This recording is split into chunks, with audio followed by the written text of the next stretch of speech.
أعوذ بالله من الشيطان الرجيم. بسم الله الرحمن الرحيم. ولقد يسرنا القرآن للذكر فهل من مدكر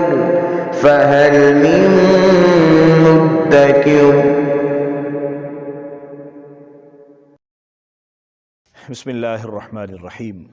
سورہ آل عمران کی 159 نمبر آیہ مبارکہ ہے. اعوذ باللہ من الشیطان الرجیم. بسم اللہ الرحمن الرحیم. فبما رحمة من اللہ لنت لهم ولو كنت فظا غلیظ القلب لانفضوا من حولك فاعف عنهم واستغفر لهم وشاورهم في الأمر فإذا عزمت فتوكل على الله إن الله يحب المتوكلين. نبی رحمت صلی اللہ علیہ وآلہ وسلم کے اخلاق کریمانہ کا یہاں بیان کیا جا رہا ہے، اور اللہ کی طرف سے نبی کریم صلی اللہ علیہ وسلم کو کچھ چیزیں فرمائی جا رہی ہیں. غزوہ احد کے حوالے سے ہم نے تفصیلات پچھلی آیات مقدسہ میں پڑھی. حضور علیہ الصلاۃ کی طبیعت مبارک میں بہت زیادہ نرمی تھی، نرم مزاج تھے، اور کوئی سختی بھی کرتا تو آپ اس سے بھی محبت فرماتے. حضور کی مکی زندگی کو دیکھ لیں تو ہمیں وہاں بھی شفقت، رحمت، محبت، پیار اور اس طرح کی کیفیات نظر آتی ہیں. لوگ پتھر مارتے ہیں تو حضور ان کو دعائیں دیتے ہیں، سختی کرتے ہیں آپ انہیں محبت سے جواب دیتے ہیں.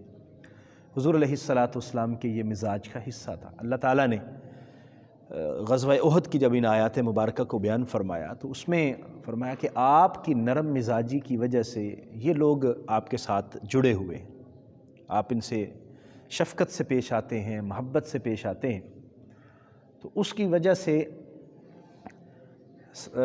مشکل سے مشکل حالات بھی یہ برداشت کر جاتے ہیں. حضور علیہ الصلاۃ محبت کرنے والے ہیں، رحمت للعالمین ہیں، تو حضور علیہ الصلاۃ کی اس رحمت للعالمینی کا اظہار ہر جگہ پر نظر آتا ہے. اب غزوہ احد میں صحابہ کرام جنہوں نے حضور کی بات نہیں مانی، اس کی وجہ سے نقصان ہوا، تو اس کیفیت میں بھی حضور علیہ الصلاۃ محبت سے، رحمت سے، شفقت سے پیش آ رہے ہیں. یعنی آپ اس وقت بھی ڈانٹ نہیں رہے، اس وقت بھی ان سے ناراض نہیں ہو رہے، اس وقت بھی اس کیفیت میں نہیں ہے کہ کسی کو سزا دے یا غلطی کی وجہ سے کسی کے ساتھ آپ جو ہے وہ سخت مزاجی سے پیش آئیں. نہیں، محبت کے ساتھ آپ پیش آ رہے ہیں. تو فرمایا کہ یہ آپ کی ان کے ساتھ شفقت ہے، اور اس شفقت کی بنیاد وہ اللہ کی رحمت ہے جو آپ کو اللہ نے عطا فرمائی ہے اور آپ کو رحمت بنا کے بھیجا ہے. فَبِمَا رَحْمَةٍ مِّنَ اللَّهِ لِنْتَ لَهُمْ، اور اللہ کی رحمت کی بنا پر آپ ان کے لیے نرم ہیں، آپ ان کے لیے بہت زیادہ مزاج میں نرمی رکھتے ہیں. وَلَوْ كُنْتَ فَظًّا، اگر آپ سخت مزاج ہوتے، غلیظ القلب اور سخت دل ہوتے، تند مزاج ہوتے، سخت دل ہوتے، لَانْفَضُّوا مِنْ حَوْلِكَ، تو یہ آپ کے پاس سے بھاگ جاتے. آپ دیکھیے کہ وہ ایک تو غلام طبقہ تھا نا جی، جن کو لوگوں نے، آقاؤں نے، مالکوں نے بڑی تنگی کے ساتھ رکھا ہوا تھا. ان پر تشدد بھی کرتے، انہیں پریشان بھی کرتے، مارتے پیٹتے بھی، اور ہر طرح کی تکلیف. اور اگر ان کو کہیں سے راحت اور سکون ملتا تو وہ نبی کریم صلی اللہ علیہ وسلم کی بارگاہ سے ملا کرتا تھا. اور اسی طرح دوسرے جو بڑے بڑے سردار تھے ان کی بھی ایسی کیفیت تھی کہ وہ سخت مزاج تھے اور اپنے ارد گرد جو ہے وہ سختی ہی کو پسند کرتے تھے. لیکن حضور علیہ الصلاۃ کے پاس ان کو نرمی ملتی، حضور کے پاس آتے تو ان کو اطمینان اور سکون ملتا. تو فرمایا کہ اگر آپ سخت ہوتے اور تند رو ہوتے تو یہ آپ کے پاس سے بھاگ جاتے. فاعف عنہم، آپ ان سے درگزر کیجئے. واستغفر لہم، اور ان کے لیے بخشش مانگیے. وشاورہم فی الامر، اور معاملے میں ان سے مشاورت کیجئے. فاذا عزمت، اور جب آپ پختہ عزم کر لیں فتوکل علی اللہ، تو پھر اللہ پر توکل کریں۔ ان اللہ یحب المتوکلین، بے شک اللہ تعالیٰ توکل کرنے والوں سے محبت فرماتا ہے۔ فاعف عنہم، ان کو معاف کر دیجئے، یعنی ان سے خطا ہو گئی، آپ ان سے درگزر کیجئے۔ ایک تو غزوہ احد کے حوالے سے ہم اگر اسی تناظر میں سمجھیں تو ان سے خطا ہوئی تھی، صحابہ کرام سے غلطی ہوئی تھی، تو اللہ نے معاف فرما دیا۔ ہم نے پیچھے تذکرہ پڑھا، اللہ نے 2 مرتبہ ذکر کیا کہ میں نے انہیں معاف کر دیا، اور یہاں حضور علیہ الصلاۃ کو بھی فرمایا گیا کہ آپ بھی انہیں معاف کر دیں۔ اس کا مطلب یہ ہے کہ حضور علیہ الصلاۃ کا معاف کر دینا بھی معنی رکھتا ہے۔ اللہ نے تو معاف کر دیا، جب اللہ نے فرمایا میں نے معاف کر دیا تو پھر معاف ہو گیا، لیکن حضور صلی اللہ علیہ وسلم کا معاف کر دینا یہ بھی بڑا معنی رکھتا ہے، اور صحابہ کرام کے لیے اس کی بھی بہت زیادہ اہمیت ہے۔ اگر کسی بات پر حضور ناراض ہوتے تو صحابہ کرام کے لیے تو زمین گویا تنگ ہو جایا کرتی۔ تو عرض صحابہ کرام کے لیے بھی یہ فرمایا گیا کہ محبوب آپ ان کو معاف کر دیجئے۔ اور اگلی اس آیت مبارکہ کا اگلا جو حصہ ہے، جز ہے، وَاسْتَغْفِرْ لَهُمْ، آپ ان کے لیے بخشش مانگیے، ان کے لیے مغفرت طلب کیجئے۔ آپ اندازہ لگائیے کہ اللہ تبارک و تعالیٰ کا معاف کرنے کا پروگرام ہے صحابہ کرام کو یا امت کو، تو اللہ خود معاف کر دے۔ اللہ فرما دے میں نے معاف کر دیا، اور بندوں سے اللہ کریم فرمائے کہ ان بندوں سے کہہ دو مجھ سے معافی مانگے، میں معاف کرتا ہوں۔ تو اللہ معاف کرنے والا ہے، بندے معافی مانگنے والے ہیں، درمیان میں حضور کو کہا جا رہا ہے کہ آپ ان کے لیے معافی مانگیے، وَاسْتَغْفِرْ لَهُمْ، آپ ان کے لیے بخشش طلب کیجئے۔ اس کا مطلب یہ ہوا کہ حضور کا بخشش طلب کرنا کتنا قیمتی ہے کہ اللہ تبارک و تعالیٰ اللہ حکم فرما رہا ہے کہ محبوب آپ ان کے لیے بخشش مانگیے۔ تو حضور کا بخشش مانگنا اللہ کی بارگاہ میں بھی بہت زیادہ معنی رکھتا ہے، اور جن کے لیے حضور بخشش مانگ رہے ہیں اللہ کریم انہیں معاف کرنے کا پروگرام رکھتا ہے، تبھی تو حضور کو فرمایا۔ تو اس کا مطلب یہ ہے کہ اگر ہم درمیان سے نبی کریم صلی اللہ علیہ وسلم کا وسیلہ نکال کے ڈائریکٹ اللہ کی بارگاہ میں حاضر ہوں گے تو وہ حاضری کامل نہیں ہوگی، اللہ کی بارگاہ میں وہ حاضری قابل قبول نہیں ہوگی۔ اللہ کو اپنے حبیب کے رستے سے اپنی بارگاہ میں آنے والا بندہ پسند ہے، اس لیے فرمایا کہ آپ بخشش مانگیے۔ اور آپ 5ویں پارے میں آگے آیا مقدسہ آئے گی، اس میں حکم دیا گیا محبوب یہ جب اپنی جانوں پہ ظلم کر لیں تو آپ کے پاس آ جائیں، اللہ کی بارگاہ میں معافی مانگیں اور آپ ان کے لیے سفارش کریں، تو یہ دیکھیں گے کہ اللہ کتنا زیادہ معاف کرنے والا ہے اور توبہ قبول کرنے والا ہے۔ تو اللہ کریم جل مجدہ نبی کریم صلی اللہ علیہ وآلہ وسلم کی بخشش اور مغفرت کو بہت زیادہ اہمیت عطا فرماتا ہے۔ اسی وجہ سے تو میرے نبی کریم صلی اللہ علیہ وآلہ وسلم امت کے لیے بار بار اللہ کی بارگاہ میں سفارش کرتے ہیں، یا اللہ میری امت کو معاف کر دے، میری امت کی بخشش فرما دے، میری امت پر رحمت فرما دے، کیونکہ حضور علیہ الصلاۃ کی بات کہی ہوئی قیمتی ہے۔ حضور علیہ الصلاۃ اللہ کی بارگاہ میں اتنے بلند رتبہ اور اتنے بلند مقام کے حامل ہیں کہ اللہ خود فرماتا ہے کہ محبوب آپ ان کی سفارش کیجئے اور اللہ ان پر فضل فرمائے گا۔ تیسری بات جو یہاں فرمائی گئی وہ ہے وَشَاوِرْهُمْ فِي الْأَمْرِ، اور ان سے مشورہ طلب کیجئے، مشورہ کیجئے تاکہ مشورہ سنت ہو جائے۔ حضور صلی اللہ علیہ وسلم صحابہ کرام سے مشورہ کیا کرتے تھے، حالانکہ حضور پر تو اللہ کی طرف سے وحی نازل ہوتی تھی اور حضور وحی کے مطابق آگے اپنا فیصلہ فرما سکتے تھے، لیکن اللہ کی طرف سے یہ حکم دیا گیا کہ آپ ان سے مشورہ مانگیں، مشورہ طلب کیجئے، تاکہ جب مشورہ کریں گے ان سے تو باہمی مشاورت کا ایک تو ان کو سبق ملے گا کہ ہم نے کوئی بھی کام کرنا ہے تو باہمی مشورہ کر کے کرنا ہے، اور پھر ان کو اس اہمیت کا اندازہ ہوگا کہ نبی کریم صلی اللہ علیہ وسلم امام الانبیاء ہو کر اللہ کی طرف سے وحی کے یعنی وحی قبول کرنے والے ہو کر بھی وہ ہم سے مشورہ کر رہے ہیں، تو ہمیں بھی اپنے معاملات میں مشورہ کرنا چاہیے۔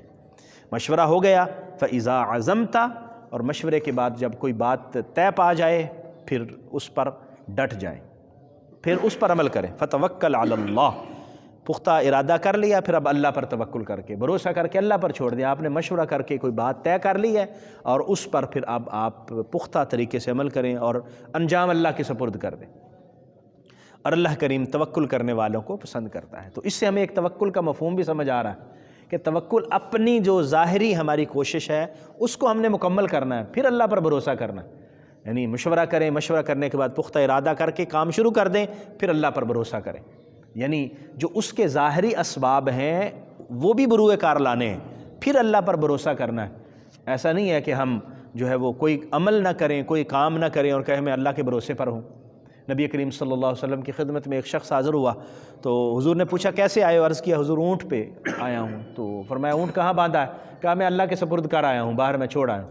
تو حضور نے فرمایا اعقلھا وتوکل، پہلے اونٹ کا گوڈا باندھو پھر اللہ پر توکل کرو، یعنی آپ اس کو پہلے باندھ کے آئیں پھر توکل کریں۔ اپنی جو ظاہری کوشش ہے اس کو آپ پایا تکمیل تک پہنچائیں، اللہ کے سپرد کر دیں، پھر اللہ تبارک و تعالیٰ اس پہ اپنی برکتیں عطا فرماتا ہے۔ ان ینصرکم اللہ فلا غالب لکم، اگر اللہ تمہاری مدد فرمائے تو پھر تم پر کوئی بھی غالب نہیں آ سکتا۔ وَإِن يَخْذُلْكُمْ، اور اگر وہ تمہیں چھوڑ دیں، فَمَنْ ذَا الَّذِي يَنْصُرُكُمْ مِنْ بَعْدِهِ، تو پھر کون ہے جو اللہ کے بعد تمہاری مدد کرے گا، اس کے بعد پھر مدد کرنے والا کون ہوگا؟ یعنی اللہ جل مجدہ الکریم جس کے ساتھ ہو، اللہ کی حمایت جس کے ساتھ ہو، نبی کریم صلی اللہ علیہ وسلم اس کے ساتھ ہوں، تو پھر کوئی چیز اس پر غلبہ حاصل نہیں کر سکتی، وہی غالب آئے گا۔ وعلی اللہ فلیتوکل المؤمنون، تو مومنوں کو اللہ پر ہی توکل کرنا چاہیے، اللہ پر ہی بھروسہ کرنا چاہیے، یعنی اپنی ظاہری صورتحال کو مکمل کر کے بھروسہ اللہ پر۔ حضور سرور کائنات صلی اللہ علیہ وآلہ وسلم کی معیت میں جتنے بھی غزوات لڑے گئے، ان سب غزوات کے اندر اہل ایمان کی تعداد بھی کم رہی، سامان حرب و ضرب بھی کم رہا، جنگی سامان بھی کم تھا، لیکن اللہ نے فتح عطا فرمائی۔ ایک غزوہ حنین ہے، اس میں اہل ایمان کی تعداد زیادہ تھی اور دشمنوں کی تعداد کم تھی۔ جب اہل ایمان میدان جنگ میں گئے تو اپنے اندر ہی اندر یہ ایک فتح کا احساس ان کے اندر ہو رہا تھا کہ آج تو ہماری تعداد بھی زیادہ ہے۔ پہلے تعداد کم ہوتی تھی، ہمارے پاس سامان بھی اتنا نہیں ہوتا تھا تو ہم دشمن کو پھر بھی بھگا دیتے تھے، آج تو ہماری تعداد بھی زیادہ ہے اور آج ہم بالکل فریش بھی ہیں اور ہر چیز آج ہمارے حق میں ہے، تو آج تو پھر دشمن کی خیر نہیں ہے۔ لیکن جب آغاز ہوا جنگ کا تو مسلمانوں کو اس وقت ظاہری شکست کا سامنا کرنا پڑا۔ پھر ان کو خیال آیا کہ ہم نے جو اصل چیز تھی وہ چھوڑ دی۔ وہ کیا تھا؟ وہ اللہ پر توکل چھوڑ دیا تھا۔ سامان تو سارا کچھ تھا، چیزیں سارا تھی، اب ہمیں بھروسہ اپنی طاقت پر تھا، اب اللہ پر بھروسہ نہیں تھا۔ فوراً پلٹے، اللہ کی بارگاہ میں استغفار کیا، اللہ پر بھروسہ کیا، اللہ تعالیٰ نے فتح عطا فرمائی۔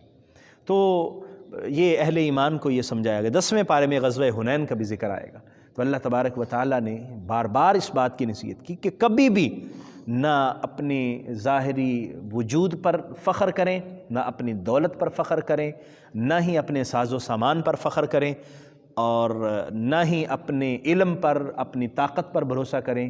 ہاں، اپنی ظاہری ساری چیزوں کو مکمل کرتے ہوئے اللہ پر توکل اور اللہ پر بھروسہ کریں، پھر اللہ کریم انشاءاللہ مدد فرماتا ہے۔ وعلی اللہ، اور اللہ ہی پر فلیتوکل المؤمنون، اہل ایمان کو توکل کرنا چاہیے۔ ان آیات مقدسہ سے ہمیں یہ بات علم میں آئی کہ نبی کریم صلی اللہ علیہ وآلہ وسلم اللہ کی وہ رحمت ہیں جنہوں نے خود بھی نرمی فرمائی ہے اور ہمیں نرمی کا سبق دیا ہے۔ آپ نے صحابہ کرام سے محبت فرمائی اور ان زمانہ جاہلیت کے اندر پروان چڑھے ہوئے لوگوں کو جنہیں کہ اخلاقیات کا کوئی علم نہیں تھا، حضور نے ان کے ساتھ سختی کرنے والوں کے ساتھ بھی نرمی کی اور اس کا اسلام کو بہت زیادہ فائدہ ہوا۔ حضور سرور کائنات صلی اللہ علیہ وآلہ وسلم آپ کی معافی صحابہ کرام کے لیے معنی رکھتی ہے، آپ کی معافی اہل ایمان کے لیے بڑے معنی رکھتی ہے، اس لیے اللہ نے فرمایا آپ ان کو معاف کر دیجئے۔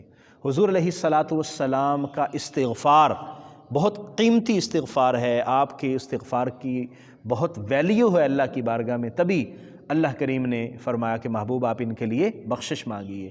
ہمارے لیے حضور کا بخشش مانگنا اتنا بڑا وسیلہ ہے جو ہمارے بڑے سے بڑے عمل سے بھی بہت بڑا ہے۔ ہمارے جتنے بھی نیک اعمال ہیں، حضور کا اللہ کی بارگاہ میں ہمارے لیے دعا کرنا ان نیک اعمال سے کہیں زیادہ قیمتی اور کہیں زیادہ بڑا ہے۔ مشورہ نبی کریم صلی اللہ علیہ وسلم کی سنت ہے، اللہ کا حکم ہے، ہمیں اپنے معاملات کے اندر مشاورت کرنی چاہیے۔ جو ذی رائے لوگ ہیں، صاحب الرائے لوگ ہیں، ان سے مشاورت کر کے اپنے معاملات کو پھر ترتیب دینا چاہیے اور پھر اللہ پر بھروسہ کرنا چاہیے۔